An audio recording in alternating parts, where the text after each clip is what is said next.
Hello, Calrossi community. It's nice to be able to speak to you again this week. You're probably well aware at the start of the week, the Chief Health Officer of New South Wales, Dr. Kerry Chant, clarified guidelines for schools, which is what we've been asking for in managing and supporting students and safe communities with COVID-19. For us here at Calrossi, there's a number of implications. A first one is that we have had to scale back group choir and wind instrument lessons. We've had to stop those things. Brass, we're informed, is okay. So there won't be any singing activities here at school. The result, of course, is we had to hum a happy birthday to Mr. Price when we sang happy birthday with our infants assembly today. And that's just one of those current realities. Whilst we have not been having any overnight events this term, we've been told that up until October that will need to continue. The biggest impact is on our Year 12s. We had planned to take them away in the last week of school as a culmination, and so we're revisiting how we're going to do that for the Year 12s, and this is part of the very, very difficult time for them.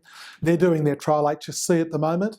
The other sad news for them as well is any assembly or gathering that we have for them this term will be students only.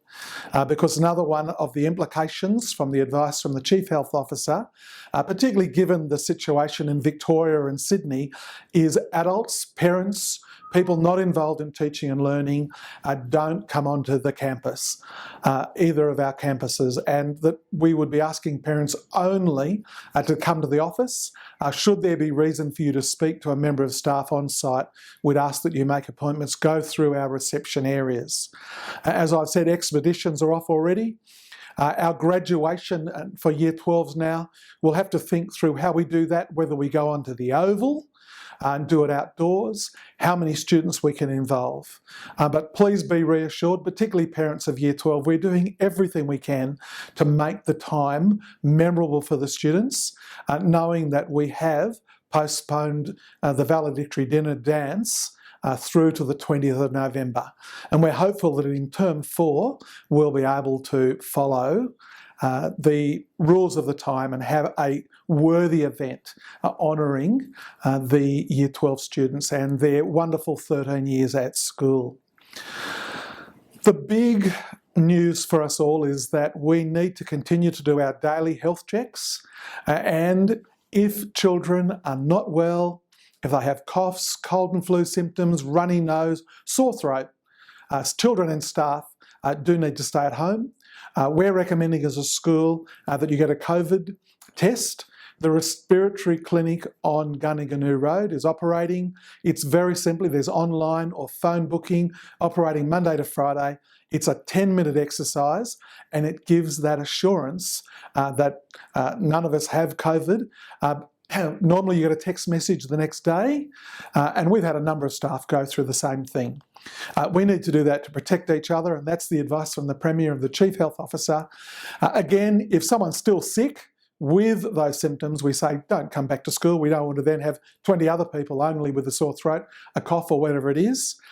If in doubt, please talk to our health centre, who are only too happy to help, because we know it's the season for sinus, it's the season for hay fever coming into spring, and those things are not viruses, they're not bacteria, so we just want to get the best advice to keep everyone safe.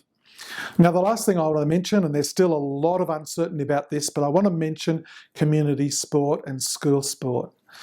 There have been some strict regulations about keeping competition in zones. We're still getting advice from that.